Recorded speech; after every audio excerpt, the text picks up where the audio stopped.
बहुत पुराने समय की बात है। राजपूताना के एक शहर में एक राजा रहता था जो बहुत दयालु और न्यायप्रिय था। उसके राज में लोग बहुत खुश थे। शेर और बकरी एक साथ पानी पीते थे। हर तरफ शांति थी। राजा का एक ही बेटा था जिसका नाम राजकुमार था। वो बहुत समझदार, नेक और हर काम में माहिर था। पर बहुत ज्यादा लाड़ प्यार ने उसे जिद्दी बना दिया था। जिस चीज को पाने की ठान लेता उसे पाकर ही दम लेता। एक दिन राजकुमार शिकार से लौट रहा था। सैनिक और दूसरे शिकारी पीछे रह गए थे। राजकुमार घोड़े पर सवार होकर बहुत आगे निकल आया। उसे बहुत प्यास लगी थी। उसने चारों तरफ देखा तो पता चला कि यह धोबियों का मोहल्ला था। हर जगह कपड़े धोए और सुखाए जा रहे थे। अचानक राजकुमार की नजर एक घर पर पड़ी। छत पर एक लड़की अपने बाल सुखा रही थी।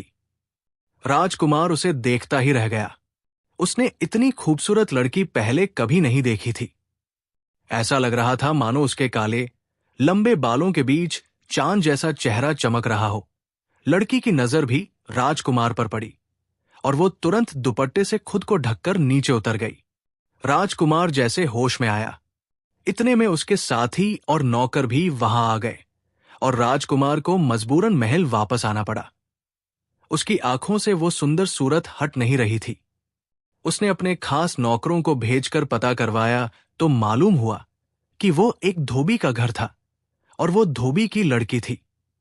राजकुमार जिद और गुस्से से बिस्तर पर पड़ गया कि वो उसी लड़की से शादी करेगा, वरना अपनी जान दे देगा। 3 हफ्ते बीत गए। राजा को ये बात पता चली तो वो सोच में पड़ गया। वो राजकुमार की जिद से वाकिफ था। उसने गांव के मुखिया को बुलाकर सलाह ली। मुखिया बहुत अक्लमंद, वफादार और अनुभवी आदमी था। उसने सलाह दी, इस समय उसे रोकना ठीक नहीं। आप राजकुमार को मनमानी करने दीजिए। जवानी की जिद है। 2 दिन धोबी की बेटी के साथ रहेंगे तो अक्ल ठिकाने आ जाएगी। फिर आप शौक से किसी राजकुमारी से शादी करवाइएगा। वैसे भी राजाओं की तो कई रानियां होती हैं, ये भी एक कोने में पड़ी रहेगी। राजा को ये बात समझ आ गई। उसने राजकुमार को बुलाया और कहा, हम तुम्हारी जिद और इच्छा को देखते हुए तुम्हें इजाजत देते हैं। तुम उस लड़की से शादी कर सकते हो। राजा ने धोबी और उसकी पत्नी को बुलवाया। वे डरते कांपते आए। सोच रहे थे कि न जाने क्या गलती हो गई है कि राजकुमार ने उन्हें बुलाया है। राजकुमार ने उनसे कहा, हम तुम्हारी बेटी से शादी करना चाहते हैं, तुरंत तैयारी करो। राजकुमार ने सोचा था कि धोबी और धोबिन खुशी से समा नहीं पाएंगे और राजकुमार के पैर पकड़ लेंगे कि उन्होंने उन्हें इतना सम्मान दिया, पर ऐसा कुछ नहीं हुआ। इसके बजाय वे दोनों सोच में पड़ गए। फिर बोले, राजकुमार, ये तो हमारी खुशनसीबी है कि आपने ऐसा इरादा किया, लेकिन हम अपनी बेटी से पूछकर जवाब देंगे। राजकुमार ने यह सुना तो उसे बड़ा गुस्सा आया कि एक तो वो इस धोबी का सम्मान कर रहा है, इस गरीब की बेटी से शादी कर रहा है, और ये उसके राज्य का मामूली धोबी कह रहा है कि बेटी से पूछकर बताएगा। लेकिन उसके दिल का मामला था, उसे उस लड़की से प्यार हो गया था, इसलिए धोबी की बात बर्दाश्त कर गया। उसने धोबी से साफ कह दिया, हमें इनकार सुनने की आदत नहीं है। इनकार करने पर मैं तुम्हारे पूरे खानदान को जेल में डाल दूंगा। वे दोनों धोबी और उसकी पत्नी जैसे डरते कांपते आए थे, वैसे ही चले गए। घर पहुंचकर उन्होंने अपनी लड़की से कहा, राजकुमार तुमसे शादी करना चाहते हैं। अगर तुमने मना किया तो हम जान से हाथ धो बैठेंगे। लड़की कहने लगी, ठीक है, मैं राजी हूं, लेकिन राजकुमार से कहिएगा कि मेरी 4 शर्तें हैं। खुद आकर सुन ले, अगर मंजूर हो तो बारात लेकर आ जाए। अगले दिन धोबी राजकुमार के महल गया और लड़की का संदेश पहुंचा दिया। उसके मन में डर था कि कहीं राजकुमार गुस्से में आकर उसका सिर धड़ से अलग न कर दे। धोबी की बेटी और इतनी हिम्मत कि राजकुमार के सामने शर्तें रखे। राजकुमार पहले तो यह सुनकर बहुत गुस्साया। उसका दिल चाहा कि तलवार से धोबी को खत्म कर दे, लेकिन फिर एक तो उसे प्यार था, दूसरा उसे जिज्ञासा हुई कि देखें ये धोबी की लड़की क्या क्या शर्तें रखती है। राजकुमार उसी वक्त धोबी के साथ उसके घर पहुंचा। 2 कमरों का मकान था। नीचे धोबी और उसकी मां और पत्नी रहते थे और ऊपर की मंजिल पर लड़की रहती थी। राजकुमार पहुंचे तो नीचे कमरे में एक तरफ पर्दा डालकर लड़की बैठ गई और कहने लगी, मेरी चारों शर्तें अगर आपको मंजूर है तो मैं आपसे शादी करने को तैयार हूं। पहली शर्त यह है कि मैं आपके महल में रात नहीं गुजारूंगी। सुबह जाऊंगी और शाम को वापस अपने घर आ जाया करूंगी। राजकुमार ने सोचा, ये क्या बात हुई? ये कैसी अजीब शर्त है? लेकिन फिर ख्याल आया कि ये सब कहने की बातें हैं। एक बार शादी हो गई तो महल छोड़कर झोपड़ी में वापस कौन आता है? राजकुमार कहने लगा, मंजूर है, तुम दूसरी शर्त बताओ। लड़की ने कहा, दूसरी शर्त यह कि आप मुझे छूने या बात करने की कोशिश नहीं करेंगे। राजकुमार को यह सुनकर हंसी आ गई। शादी है कि मजाक है? उसने सोचा, सब कुछ हो जाए, बाद में देख लूंगा। कहने लगा, चलो ये भी मंजूर है। लड़की ने कहा, मैं आपके महल का पानी तक नहीं पीऊंगी। राजकुमार ने सोचा, यह भी बकवास है। जब दिन भर रहेगी तो कैसे मुमकिन है कि खाए और न पिए? उसने जवाब दिया, मुझे यह भी मंजूर है। लड़की फिर कहने लगी, मेरी चौथी, अगर आपने उंगली उंगली से भी छूने की कोशिश की तो हमारा रिश्ता खत्म, फिर मैं कभी वापस नहीं आऊंगी। राजकुमार ने सोचा, यह बड़ी अजीब लड़की है, कैसी बदतमीज है। एक बार शादी हो जाए तो सारी शर्तें धरी की धरी रह जाएंगी। उसने कहा, मुझे तुम्हारी सारी शर्तें मंजूर हैं। लड़की ने कहा, अगर आपको शर्तें मंजूर हैं तो फिर आप बारात ले आइए। लड़की नहीं चाहती थी कि उसकी वजह से धोबी किसी मुसीबत में पड़े। राजकुमार 2-4 दोस्तों को साथ लेकर उसे बहाने चला गया और फेरे पड़वाकर दुल्हन को महल में ले आया। बहू ने साड़ी पहन रखी थी और बड़ा सा घूंघट निकाल रखा था, जिसमें उसका चेहरा पूरी तरह छुप गया। पता ही नहीं चल रहा था कि नई बहू बनकर महल में आई है। राजा रानी तो वैसे भी शामिल नहीं हुए थे। बस एक राजकुमार की खास दासी थी। वही हाथ बांधे खड़ी रही कि कोई हुक्म हो तो पूरा कर दे। शाम हुई तो दासी ने आकर बताया कि गाड़ी लग गई है। बहू उठी और सीधी गाड़ी में जाकर बैठ गई। अगले दिन सुबह उन्हीं कपड़ों में इसी तरह लिपटी हुई आई और उसी कुर्सी पर बैठ गई। दिन भर न कुछ खाया, न पिया, न हिली जुली, पत्थर की मूर्ति की तरह बैठी रही और शाम को वापस चली गई। 1 दिन, 2 दिन, 3 दिन, पूरे 6 महीने हो गए। उसके रोज के काम में कोई फर्क नहीं आया। जैसा राजकुमार ने सोचा था ऐसा कुछ भी नहीं हुआ और राजकुमार अपनी शर्तों से बंधा हुआ था। जिस चेहरे को देखकर उसने अपनी नींद और चैन त्याग दिया था, उस चेहरे की एक झलक तक देखने को नहीं मिली। दरबार में लोग अलग अलग बातें बनाने लगे। राजा रानी सब परेशान हो गए। एक दिन उसने धोबी को बुलाया और कहा, तुम अपनी बेटी को समझाते क्यों नहीं? अब वो हमारी रानी है, उसे महल में रहना चाहिए। इस तरह रोज रात को चले जाना अच्छा नहीं लगता। लोग बातें बनाते हैं। धोबी हाथ जोड़कर बोला, राजकुमारी की जय हो। सच बात यह है कि वो हमारी बेटी है ही नहीं। एक दिन हमारे घर पर आई और बोली, इस दुनिया में मेरा कोई नहीं, मुझे अपनी बेटी बनाकर अपने घर में रख लो। हमारी कोई औलाद नहीं थी। मेरी पत्नी को उसकी सुंदर सूरत भा गई। हमने उसे घर में रखा, हमारे घर में ऊपर रहने लगी। हमसे उसने उसके बाद कोई वास्ता ही नहीं रखा। कहाँ खाती पीती है, क्या करती है, हम कुछ नहीं जानते। कभी कभी मेरी पत्नी के पास आकर बैठ जाती है, उसे मां कहती है। वो बेचारी इसी में खुश रहती है। उसने हमें कसम दे रखी थी तो हम चुप रह गए। जैसा उसने कहा वैसा ही हमने किया। राजकुमार, उस पर हमारा कोई जोर नहीं, आप हमारी जान बख्श दे। धोबी चला गया और राजकुमार अजीब सोच विचार में पड़ गया। करे तो क्या करे? उसका मन हर तरफ से उचट चुका था। आखिर एक दिन किसी को बताए बिना महल से निकल पड़ा। बस अपनी विश्वास पात्र दासी को बताया कि वो जा रहा है, पता नहीं कहा और पता नहीं कब वापस आओ। मेरे पिताजी या मेरे बारे में कोई पूछे तो कह देना कि यात्रा पर गए हैं। और ठीक है, दासी का दिल राजकुमार की हालत देखकर बहुत दुखता था। उसने भी सोचा, चलो अच्छा है, कुछ दिनों इस झंझट से तो मुक्ति मिलेगी। राजकुमार का मन दुनिया से ही उठ चुका था। वो माल्या पर्वत की तरफ निकल गया। महीनों इधर उधर भटकता रहा। एक रात बर्फ से ढकी पहाड़ी पर रात गुजारने के लिए एक गुफा तलाश कर रहा था कि एक गुफा में कुछ रोशनी दिखाई दी। डरते डरते अंदर पहुंचा तो देखा एक बहुत बूढ़ा आदमी पूजा कर रहा है। उसकी आंखें बंद हैं, दाढ़ी और सिर के बाल बहुत ज्यादा बड़े हुए हैं। पूरे शरीर और पलकों तक पर धूल जमी है। एक चिराग जल रहा है जिसमें 1 गज लंबी बत्ती जल चुकी है और 1 गज अभी बाकी है। उन्हें देखकर राजकुमार के दिल को बड़ा सुकून मिला। वो भी उनके कदमों के पास बैठ गया, लेकिन उन्होंने आंखें नहीं खोली। उन्होंने समाधि लगा रखी थी। उन्हें कुछ खबर नहीं थी। वे ईश्वर के ध्यान में डूबे हुए थे। राजकुमार वही रहने लगा। रोज सुबह उठकर झरने से पानी लाता, योगी महाराज के हाथ पांव धोता, बाल धोता, बालों में कंघी करता, गुफा की सफाई करता, नीचे घाटी से जंगली फल फूल तोड़कर लाता और उनसे अपना पेट भर लेता। 1 महीने के बाद उस योगी महाराज ने आंखें खोली तो राजकुमार को सामने हाथ जोड़े बैठे पाया।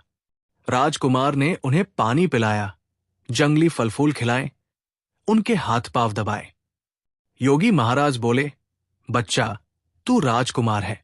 इस योगी की कुटिया में तेरा क्या काम है? राजकुमार ये सुनकर बोला, महाराज, आप जानते हैं कि मैं राजा का बेटा हूं, तो ये भी जानते होंगे कि मैं क्यों और किस लिए मारा मारा फिर रहा हूं।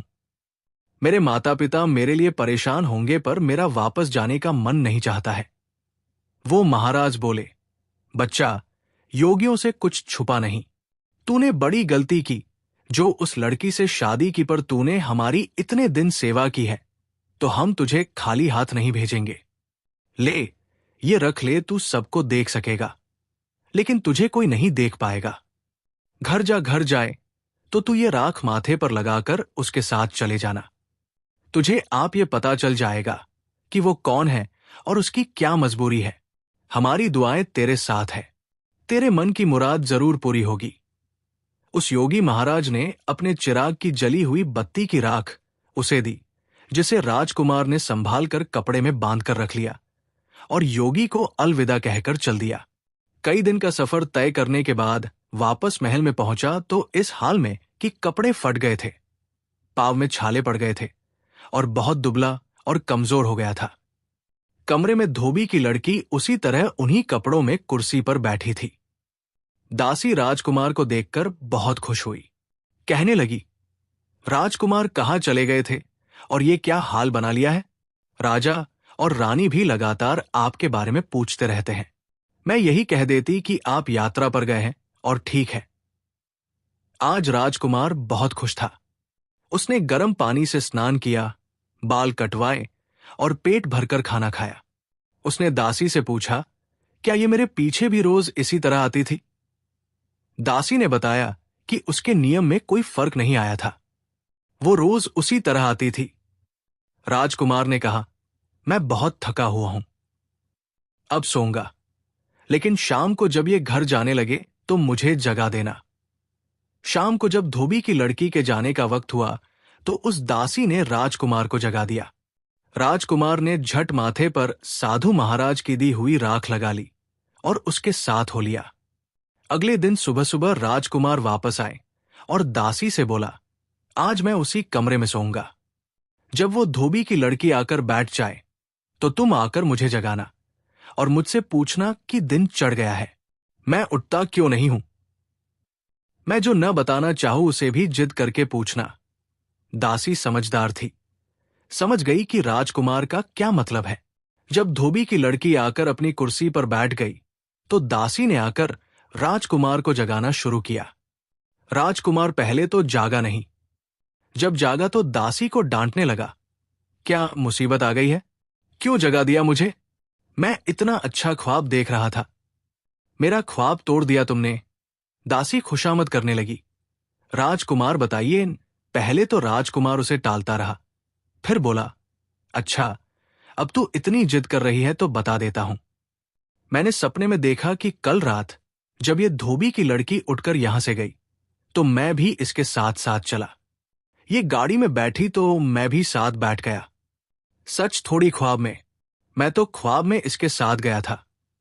दासी ने फिर पूछा, अच्छा तो फिर क्या हुआ? राजकुमार कहने लगा, फिर क्या हुआ?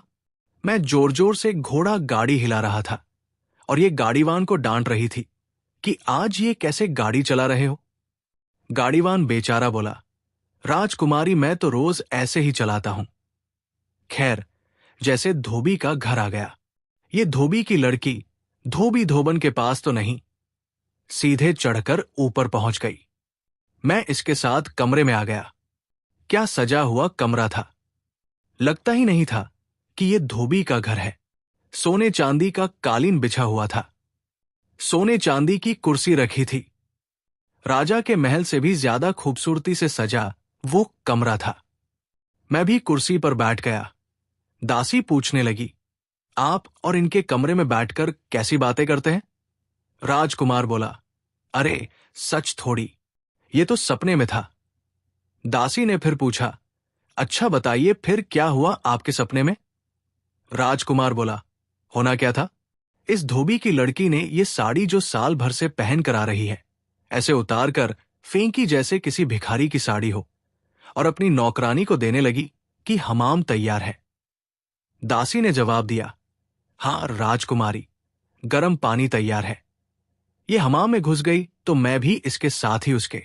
दासी फिर बोली, आप राजकुमार, आप इनके साथ हमाम में घुस गए, क्यों बेवकूफ बनाते हैं? राजकुमार बोला, ऐसा कहीं हो सकता है, तू तो सब कुछ सच समझ जाती है, मैं तो ख्वाब की बात कर रहा था। चल, अब नहीं सुनाता तुझे ख्वाब। राजकुमार रोकने लगा तो दासी ने कान पकड़े और बोली, राजकुमार सुनाइए। अब नहीं बोलूंगी बीच में, राजकुमार ने कहना शुरू किया। बस फिर क्या था? इसने नहाना शुरू किया। मैंने सोचा चलो बहुत दिन से अच्छा स्नान नहीं किया, मैं भी नहा लूं। ये एक कटोरा भरकर पानी डालती, मैं 4 कटोरे डाल लेता।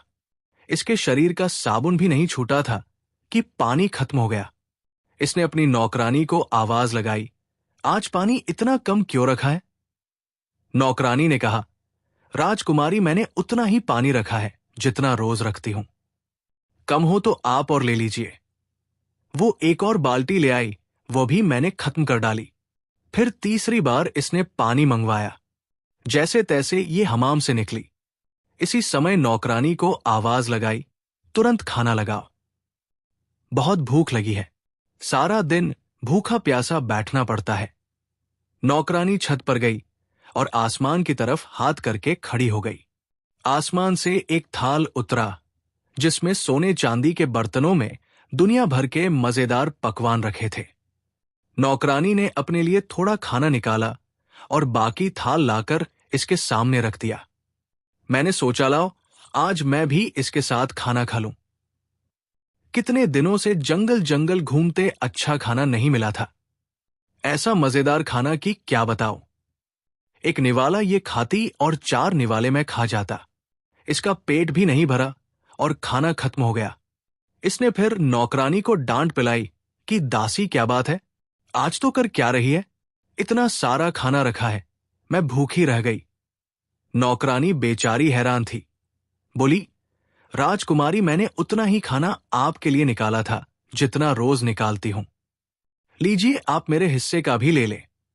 लेकिन आज कुछ गड़बड़ जरूर लगती है, क्या राजकुमार ने आपसे बातचीत तो नहीं की? इस पर यह धोबी की लड़की अपनी नौकरानी को डांटने लगी कि तेरी हिम्मत कैसे हुई ऐसी बात कहने की, वो तो मुझे कभी छू भी नहीं सकता। सुनो, तूने इस धोबी की लड़की ने मेरे बारे में ऐसा कहा, मुझे भी गुस्सा आ गया। बाकी खाना भी ये थोड़ा सा ही खा पाई और मैं सब खा गया। ये भूखी रह गई, लेकिन मन ही मन हैरान हो रही थी कि मामला क्या है। फिर आसमान से इसके लिए कपड़े आए। इसने कपड़े बदले। नौकरानी ने इसका मेकअप किया, बाल बाल मोती गूंथे। बस क्या था, क्या बताओ क्या लग रही थी। ये धोबी की लड़की जो यहां इस गंदी मैली साड़ी में आकर बैठ जाती है, सवर कर ये आकर छत पर खड़ी हो गई। रात के करीब आसमान से तख्ता कर उड़ने वाला सिंहासन उतरा और ये उस पर बैठ गई। मैंने सोचा ये तो कुछ भी नहीं हुआ। मैं भी तख्त का पाया पकड़कर लटक गया। इतना कहकर राजकुमार रुक गया। दासी ने इशारा किया कि धोबी की लड़की ने थोड़ा सा मुंह उनकी तरफ फेर लिया। दासी पूछने लगी, राजकुमार फिर क्या हुआ? राजकुमार बोला, बस ख्वाब खत्म हो गया। दासी जिद करने लगी, राजकुमार सुनाइए, ऐसा अधूरा ख्वाब थोड़ी हो सकता है, बताइए फिर क्या हुआ? राजकुमार पहले तो टालमटोल करता रहा, फिर बोला, फिर वो तख्त ऊपर ही ऊपर उठता हुआ चांद-तारों से भी ऊपर उड़ते उड़ते परियों की दुनिया में पहुंच गया। वहां राजा इंद्र की दरबार सजी हुई थी। एक से बढ़कर एक खूबसूरत परिया बैठी थी। ये पहुंची तो सबने उठकर जैसे ये कही कि राजकुमारी हो। ये धोबी की लड़की, वहां परियों की रानी। सबसे आखिर में इसके नाचने की बारी आई। ये नाचने खड़ी हुई तो मैंने सोचा, अगर आज मैंने इसके नाच पर थाप नहीं दी तो कुछ नहीं किया। मैंने तबला वादक से कहा, लाओ भैया, तुम थक गए होंगे, थोड़ा आराम कर लो, मैं तबला बजाता हूं।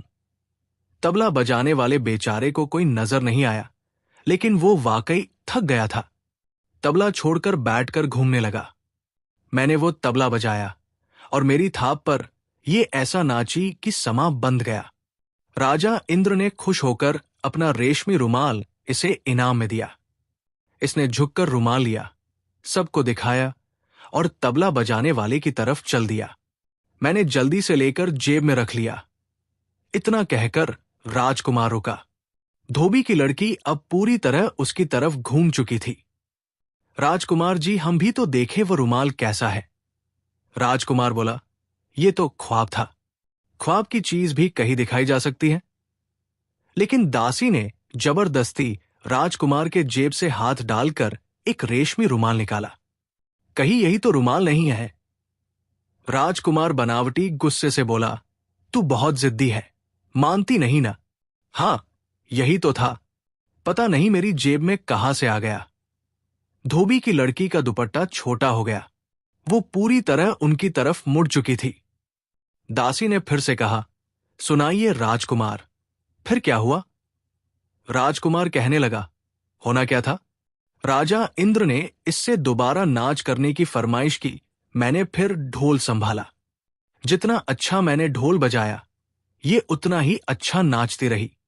राजा इंद्र ने खुश होकर अपनी अंगूठी इनाम में दी। इसने झुककर उनके पांव छुए, सबको अंगूठी दिखाई और फिर तबला बजाने वाले के पास डाल दी। वो भी मैंने उठाकर जेब में रख ली। फिर जिद करने लगी, दिखाइए राजकुमार, हमें भी दिखाइए, वो कैसी अंगूठी थी।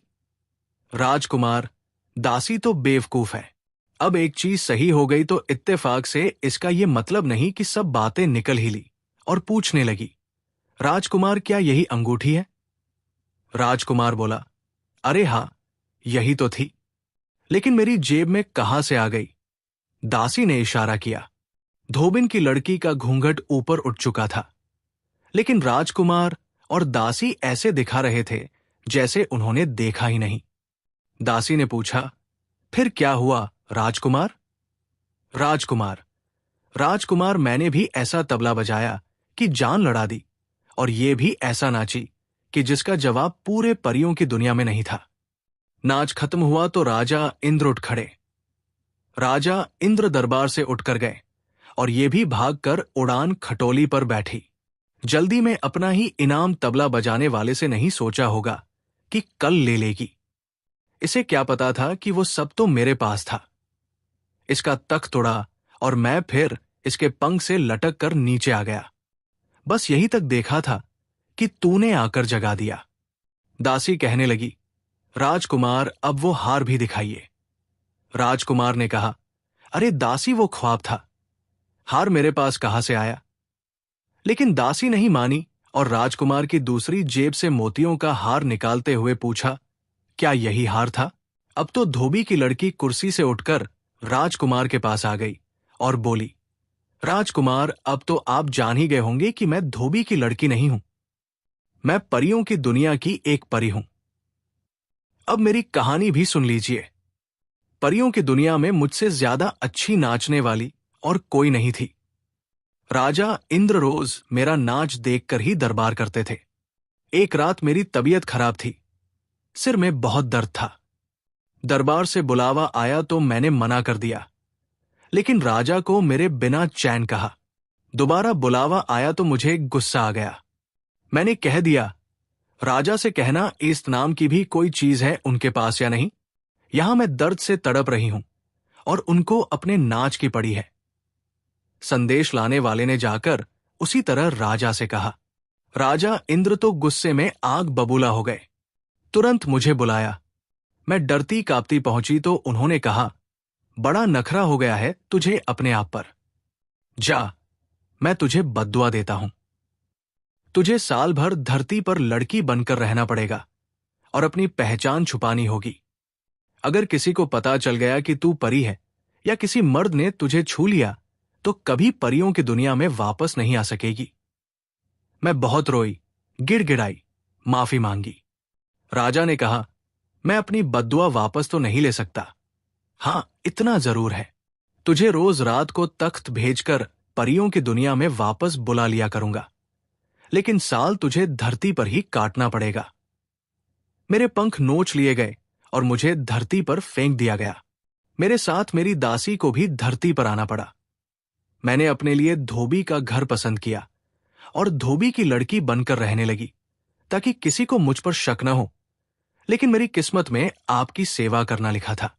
कल मेरी सजा का 1 साल पूरा होने वाला था। मुझे मेरे पंख वापस मिल जाते और मैं वापस परियों की दुनिया में चली जाती। आपको मेरी असलियत कभी पता न चलती। आप यही समझते कि मैंने बेवफाई की और भाग गई, लेकिन सब खत्म हो गया। अब आप ही मेरे मालिक हैं और मैं आपकी नौकरानी। राजकुमार ने उस लड़की की ये हैरान कर देने वाली कहानी सुनी और फिर अपनी दुल्हन को लेकर राजा और रानी के पास गया और सारी कहानी सुनाई। राजा को जब पता चला कि उनकी बहू धोबी की लड़की नहीं बल्कि इंद्रलोक की अप्सरा है, तो उनकी खुशी का कोई ठिकाना नहीं रहा। उन्होंने धूमधाम से बेटे की शादी फिर से की और खूब खुशियां मनाई।